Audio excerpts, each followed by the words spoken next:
స్టేడియంలో కాంగ్రెస్ ప్రభుత్వాన్ని ఏర్పాటు చేసి డిసెంబర్ 9 నాడు 48 గంటలు తిరగకుందే మా ఆడబిడ్డల ఆశీర్వాదంతో మా ప్రభుత్వం ఏర్పడ్డది, వాళ్లకు మేలు చేయాలని ఆర్టీసీ బస్సుల్లో ఆడబిడ్డలకు ఉచిత ప్రయాణాన్ని కాంగ్రెస్ పార్టీ ఏర్పాటు చేసింది. మా మంత్రివర్యులు పొన్నం ప్రభాకర్ గారి నేతృత్వంలో ఈ 92 రోజుల్లో 25 కోట్ల మంది ఆడబిడ్డలు బస్సుల్లో ఉచిత ప్రయాణం చేసి, అది భద్రాచలం రాములవారి గుడి కావచ్చు, సమ్మక్క సారలమ్మ దైవ దర్శనం కావచ్చు, యాదగిరిగుట్ట లక్ష్మీ నరసింహస్వామి కావచ్చు, అలంపూర్లో జోగులాంబ దర్శనం కావచ్చు. అదే కాదు, ఇంటి ఆయన అప్పుడో ఇప్పుడో కోపం చేస్తే చెప్పా పెట్టకుండా అమ్మగారి ఇంటికి వణిక కావచ్చు. ఈ ఆర్టీసీ బస్సులో మా అక్కలు మా చెల్లెళ్ళు ప్రయాణం చేశారు. ఇవాళ మా ఆడబిడ్డలు మా అక్కలు మా చెల్లెళ్ళు ఆర్టీసీ బస్సులో ప్రయాణం చేస్తుంటే కేసీఆర్ అల్లుడు హరీష్ రావు ఆయన కొడుకు కేటీఆర్ కవిత కలిసి ఆటో డ్రైవర్లతో ధర్నా చేపిస్తారు కిరాయిలు ఇచ్చి. ఏమన్నాయంటే ఆడబిడ్డలకు ఆర్టీసీ బస్సులు బంద్ చేయండి అని.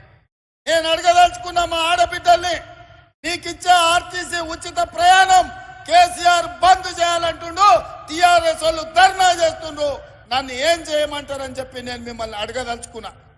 నేనైతే ఎవడొచ్చినా సరే ఆడబిడ్డలకు అడ్డం పడితే ఆర్టీసీ బస్సు మీద ఎక్కించైనా సరే ఆడబిడ్డలకు ఉచిత బస్సు రవాణా సౌకర్యాన్ని మీ అందుబాటులోకి తీసుకొచ్చే బాధ్యత నేను తీసుకుంటా అని చెప్పి నేను చెప్పదలుచుకున్నా. ఇదే కాదు, రూపాయి కూడబెట్టి ఇంటి పని పాసి పని చేసి కట్ట పని పార పని మట్టి పని ముంబై దుబాయ్ వలసపోయిన ఆడబిడ్డలు రూపాయి కూడబెడితే ఇంటానికి ఏదన్నా జబ్బొచ్చినా పిల్లలకు బాలేకపోయినా బిడ్డ ఇంటికి ప్రసవానికి వచ్చిన లక్షల రూపాయలు దవాఖాన ఖర్చు అవుతున్నాయి. ఆనాడు పేదవాళ్ళ ఆరోగ్యం కోసం కార్పొరేట్ వైద్యాన్ని అందించాలని డాక్టర్ వైఎస్ రాజశేఖర రెడ్డి గారు ముఖ్యమంత్రిగా ఉన్నప్పుడు రాజీవ్ ఆరోగ్యశ్రీ ద్వారా ఆనాడు 2 లక్షల రూపాయల ఉచిత వైద్యాన్ని ఆడబిడ్డలకు ఆ రోజు అందించాడు. కానీ ఘనత వహించిన చంద్రశేఖరరావు వచ్చి రాజీవ్ ఆరోగ్యశ్రీని మొత్తం ఎక్కడ కాకుండా చేసింది.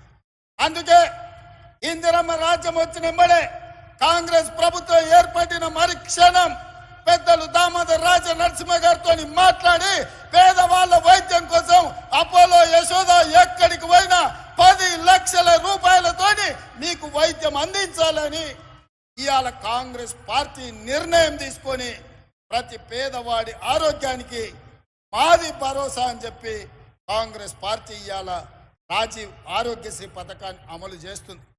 ఇదే కాదు, ఇవాళ మీరు ఆలోచన చేయండి, ఒకనాడు కట్టెల పొయ్యి మీద వంట వండాలంటే పచ్చి కట్టెలు అడవిలోకి పోయి తీసుకొచ్చి పొయ్యిలో పెట్టి ఊతే అవి మండక పొగ వచ్చి ఊపిరితిత్తులకు పోయి ఆడబిడ్డలు క్యాన్సర్ వచ్చి చచ్చిపోయేది.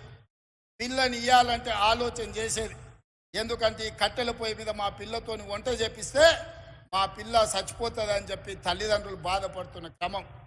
ఆయల్లో సోనియమ్మ ఆలోచన చేసింది, ఆడబిడ్డల కన్నీళ్లు తూడవాలంటే కట్టెల పొయ్యిని అటకెక్కించాలి, గ్యాస్ పొయ్యి సిలిండర్ ఇవ్వాలని దీపం పథకం ద్వారా ఆయల్ల ఆడబిడ్డలకు గ్యాస్ పొయ్యి సిలిండర్ ఇచ్చి 400 రూపాయలకే ఆనాడు సోనియమ్మ మీకు సిలిండర్ ఇచ్చింది. కానీ సోనియమ్మ రాజ్యం పోయినాక కేసీఆర్ నరేంద్ర మోడీ వచ్చి 400 రూపాయల సిలిండర్ను 1200 రూపాయలు చేసి ఆడబిడ్డల సొమ్ము దోసుకొని కేసీఆర్ నరేంద్ర మోడీ ఆడబిడ్డల సొమ్మంతా కొల్లగొట్టే ప్రయత్నం చేశారు. మళ్ళా గ్యాస్ పొయ్యి సిలిండర్ అటకెక్కి కట్టెల పొయ్యి మీద వండుకునే పరిస్థితి వచ్చింది.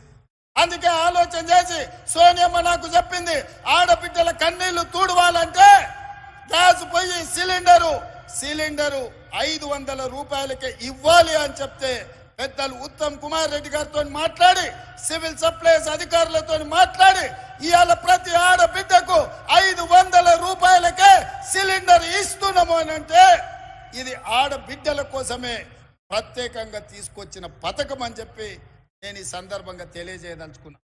అదేవిధంగా అక్కలారా ఆలోచన చేయండి, ఇంటి కరెంటు బిల్లు కట్టేది ఆడబిడ్డనే. నెల వస్తుందంటేనే బిల్లు కట్టనికే పైసలు తీసి పెట్టాలి, పాలకు పైసలు తీసి పెట్టాలి, పిల్లగాని చదువులకు పైసలు తీసి పెట్టాలి, చిట్టి పైసలకి ఇన్ని పైసలు తీసి పెట్టాలి. ఇన్ని తీసినాక తినడానికి కూడా ఏం మిగిలిన పరిస్థితి మా అక్కలకు.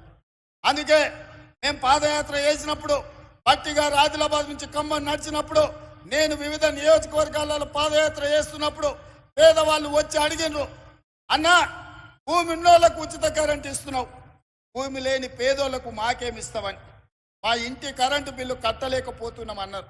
ఆలోచన చేసి అందుకే గృహలక్ష్మి ద్వారా మీ ఇళ్లలో 200 యూనిట్ల వరకు మీ ఇంటికి ఉచిత కరెంటు ఇచ్చి 0 బిల్లు ద్వారా మిమ్మల్ని ఆదుకోవాలని ఆ పథకాన్ని కూడా బట్టి విక్రమార్క గారు విద్యుత్ శాఖ మంత్రిగా ఇవాళ ఆ పథకాన్ని కూడా అమలు చేయడం జరిగింది. ఇది కూడా ఆడబిడ్డల్ని ఆదుకోవడానికి తీసుకొచ్చిన పథకం. అదేవిధంగా పెద్దలు పొంగులేటి శ్రీనివాసరెడ్డి గారు వాస్తవంగా ఇందిరమ్మ ఇల్లు ఎన్నికల తర్వాత చూద్దాం అనుకున్నాం. ఎందుకంటే కేసీఆర్ 7 లక్షల కోట్ల రూపాయల అప్పు నా నెత్తి మీద మోపిపోయిండు. సంసారం దివాలా తీపించిండు, తాగుబోతుల సంసారం చేసిండు, ఎక్కడేమున్నదో తెలియదు, సంసారం చిల్లం పొల్లం చేసిండు, ఏందుందో తెలియదు. సంసారానికి వచ్చేటప్పటికే ఆగం ఉన్నది.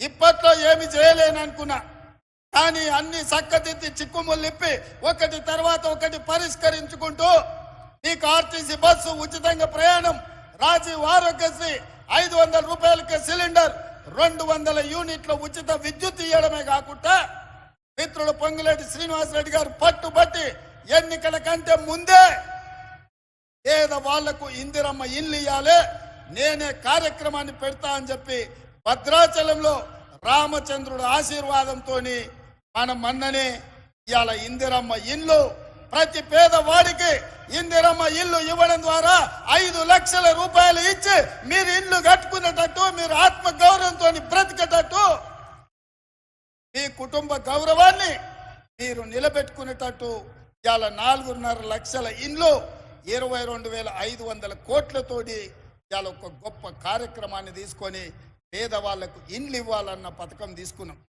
ఆయన ఏం చెప్పిండు కేసీఆర్, డబ్బా ఇల్లు వద్దు, డబల్ బెడ్రూమ్ ఇల్లు ముద్దు అన్నాడు. ప్రతి పేదవాడికి కొడుకు కోడలు ఉంటే ఆడుంటారు, పండుగ పూట అల్లుడు బిడ్డ వస్తే ఆడమంటారు, కోడి పిల్లను మేక పిల్లను ఉంటే ఏడ కట్టేస్తారు, నీకు అందరికి డబల్ బెడ్రూమ్ ఇల్లు ఇస్తాను కేసీఆర్ 10 ఏళ్ళు ఆశ చూపించాడు. నేను అడుగుతున్న మా ఆడబిడ్డల్ని, మీకెవరికైనా డబల్ బెడ్రూమ్ ఇల్లు వచ్చిందా? ఎవరికైనా మీకు డబల్ బెడ్రూమ్ ఇల్లు వచ్చిందా? ఈడున్న మా ఆడబిడ్డలకు వచ్చిందా? అబద్ధాలు చెప్పి 10 ఏళ్ళు ఆడబిడ్డల్ని మోసం చేసి మళ్ళీ మోసం చేద్దామనుకుంటే డబల్ బెడ్రూమ్ ఇల్లు ఇయ్యవా బిడ్డ, నీ లగ్గం చేస్తామని చెప్పి బండకేసి కొట్టిరు కేసీఆర్. అందుకే ఇవాళ పేదవాళ్లకు ఇందిరమ్మ ఇల్లు 5 లక్షల రూపాయలు ఇవ్వడం ద్వారా మీరు కట్టుకోనికే ఇవాళ ఇందిరమ్మ ఇల్లు ఇచ్చినాం. ఇది పేదవాళ్ళ కోసం చేసిన పని కాదా?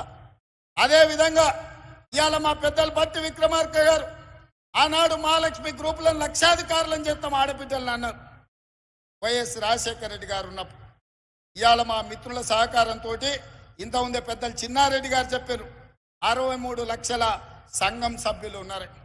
నేను ఒక్కటే మాట్లాడుతున్నా మా అక్కల్ని, 63 లక్షలు కాదు, 1 కోటి మంది మహిళా సభ్యులు మన సంఘాలలో చేరాలి. 1 కోటి మంది చేరండి, 1 కోటి మందిని ఒక్కొక్కరిని కోటీశ్వరులను చేసే బాధ్యత నేను తీసుకుంటా.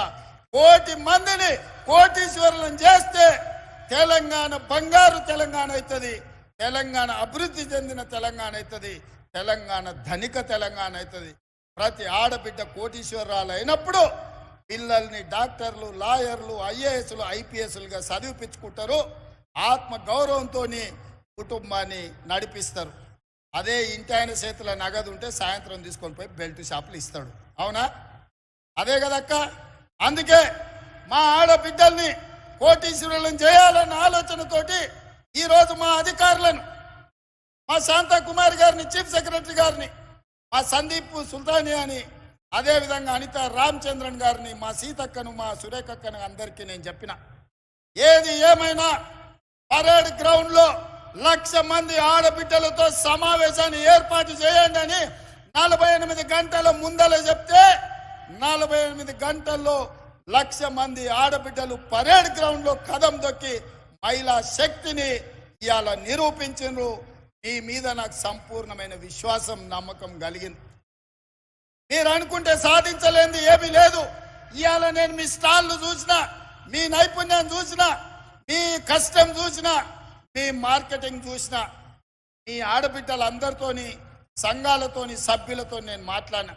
వాళ్ళతో మాట్లాడక నాకు ఒక మాట అర్థమైంది. మీరెంత మంచి ఉత్పత్తి చేసినా మీకు అమ్ముకోవడానికి ఒక మంచి వ్యాపార కేంద్రం లేదు. ఇవాళ రేపు బట్టలోళ్ళు షాపింగ్ మాల్స్ వాళ్ళు చెన్నై మాలు, ఆ మాలు, ఈ మాల్ అని పెద్ద పెద్ద లైట్లు పెట్టి వాళ్ళు అమ్ముకుంటారు. కానీ మా ఆడబిడ్డలు అమ్మాలంటే ఎక్కడ ఏమీ లేదు. అందుకే ఈ వేదిక మీద నుంచి మా అధికారులు